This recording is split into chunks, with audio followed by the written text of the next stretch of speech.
обмежували. А чому їх так обмежували в знаннях? Каже Беті, що, наприклад, їх би не навчали, як зашивати. They wanted to make sure that the midwives couldn't do everything, because if they did, then they wouldn't need the doctors. Вони хотіли переконатися, що акушерки не мають достатньо знання, щоб робити повністю все. Тому що якщо вони знатимуть, як робити абсолютно все, в такому разі для чого лікарі? But the doctors always wanted to keep the midwives there because they didn't want to sit through long labors, and they didn't.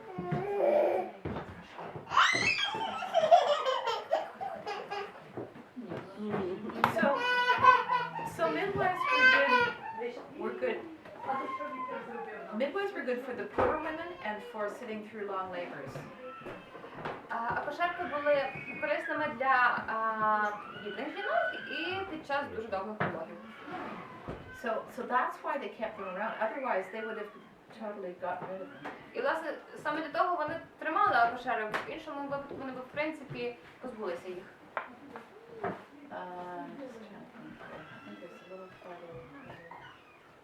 Мы уже все думаем там. Уже сердце бьется сильно, невозможно.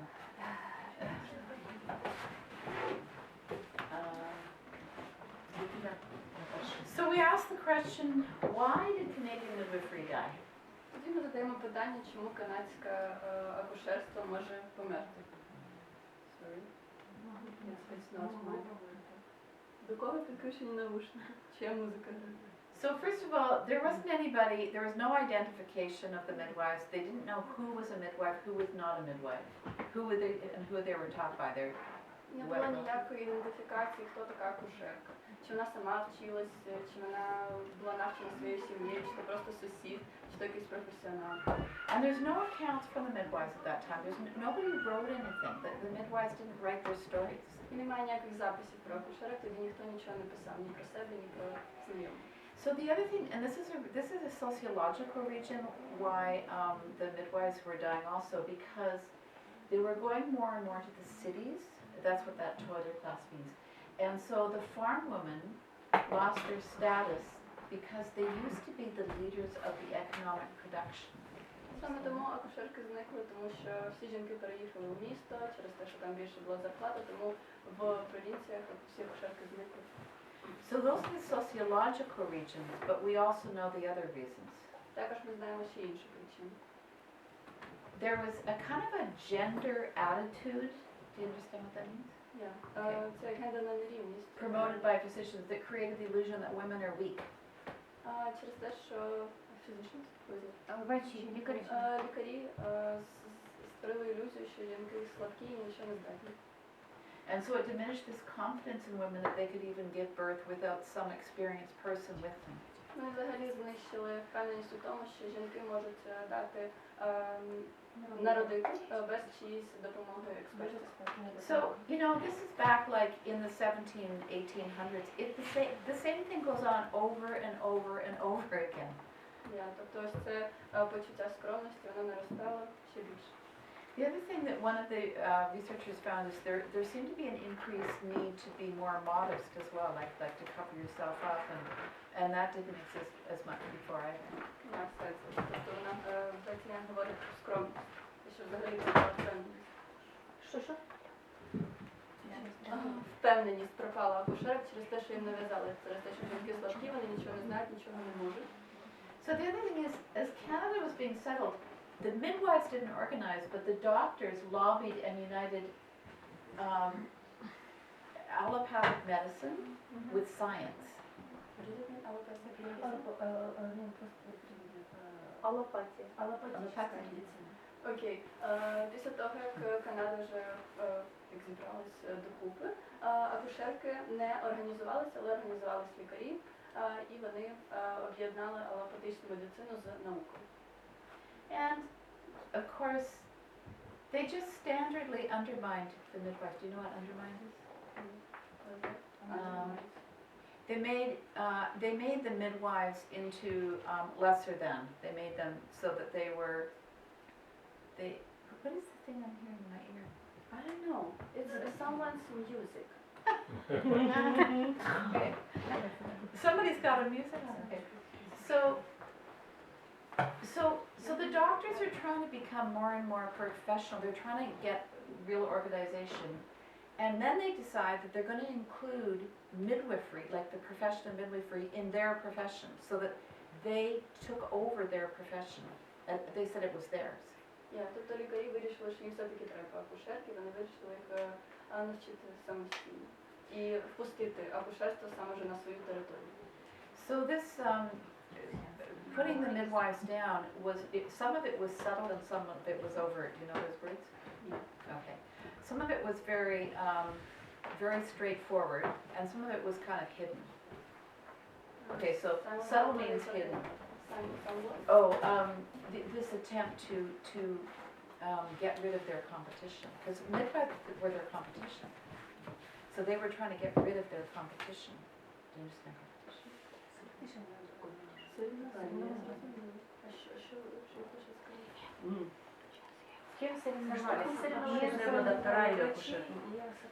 Так, це була фабрика соревнування врачів і акушерок. So what they suggested is the midwives were dirty and untrained. Те, що вони пропонували, це те, що взагалі акушерки були не натреновані і не пережиті. So really, allopathic medicine really attempted to gain dominance, and they not only wanted to see control over the midwives, but also the nurses.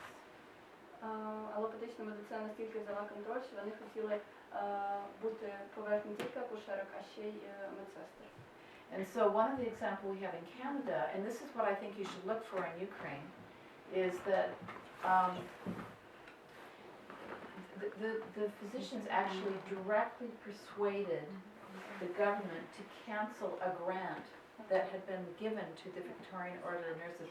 That's a very distinguished group, the Victorian Order of Nurses in Canada. It was in them.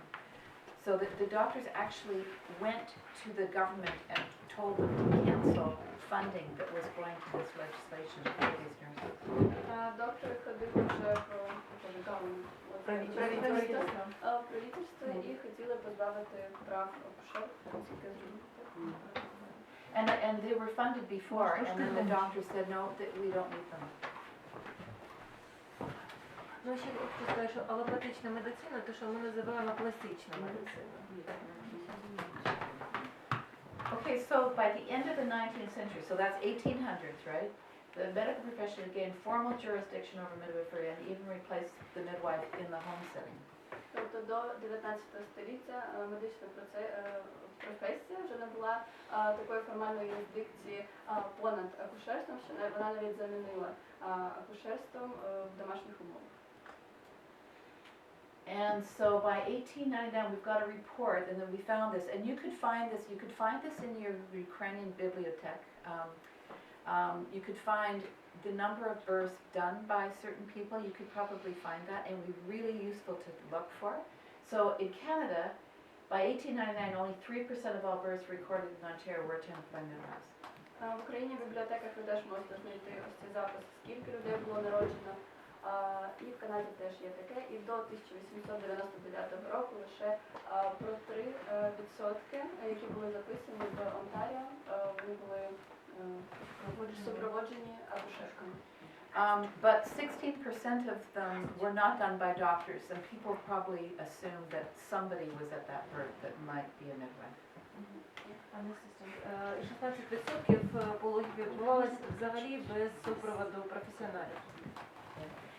And the other thing is that would not have included the indigenous midwives and the indigenous births, like from the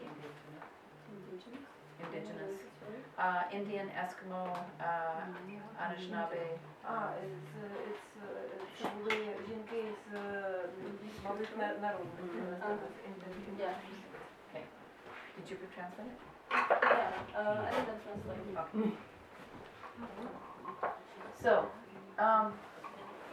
So then 1900s up to 1940s, we had some nurses and foreign trained midwives coming from the Europe.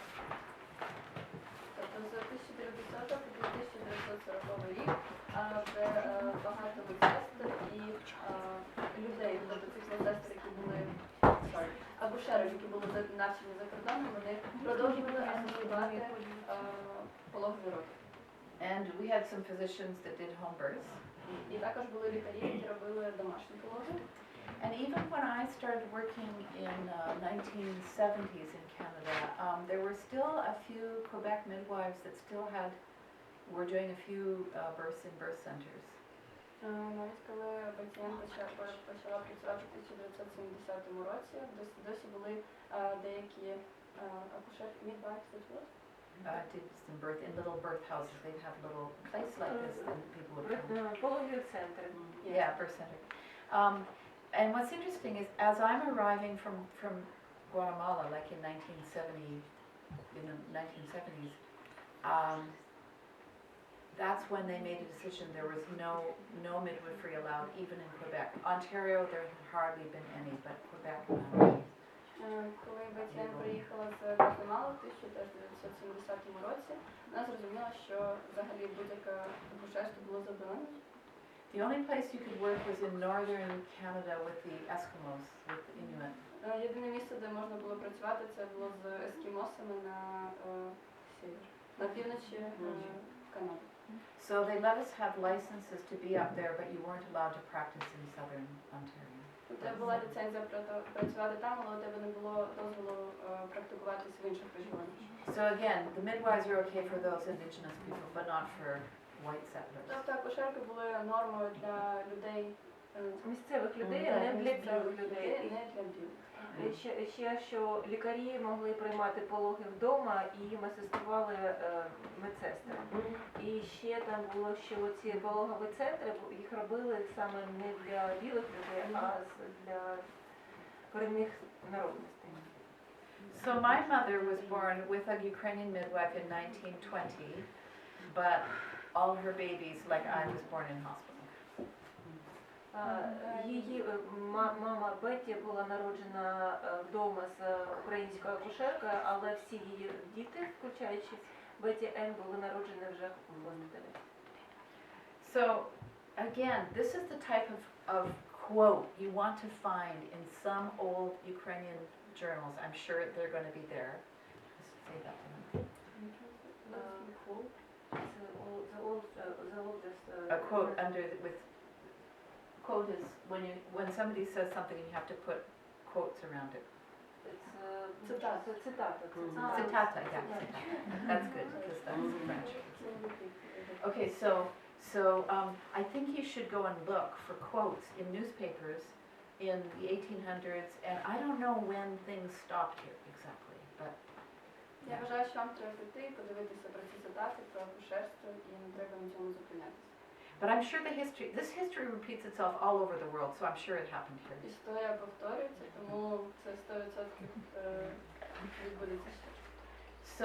So this is a quote from a doctor in 1934, okay? Це цитата доктора з He says, 1934 року. okay, could you translate, because I have to do in the obstetric clinic. Go ahead, try to read it. So say this is what he's saying. It's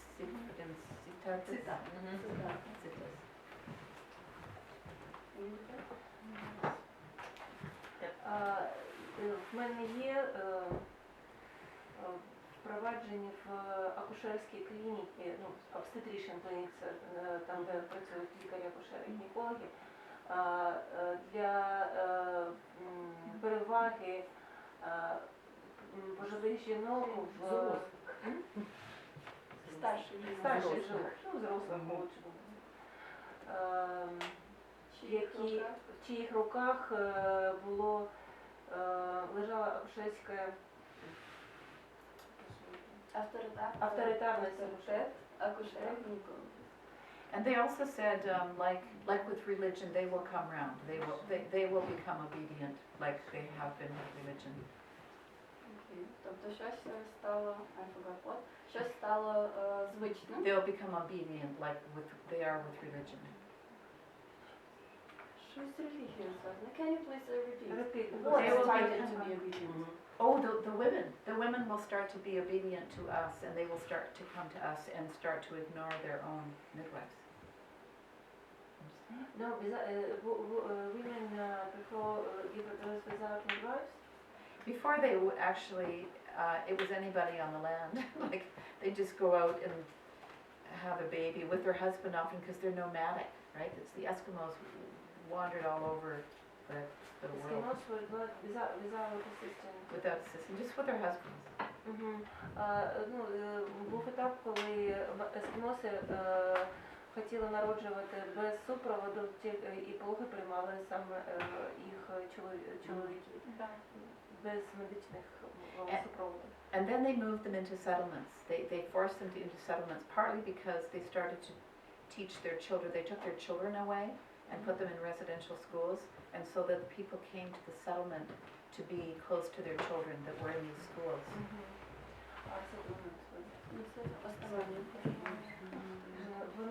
Потім вони стали жити разом, тобто не окремо, не відокремлено, а жити разом, і щоб бути ближче до своїх дітей, і понавчали тому, як допомагати в пологах.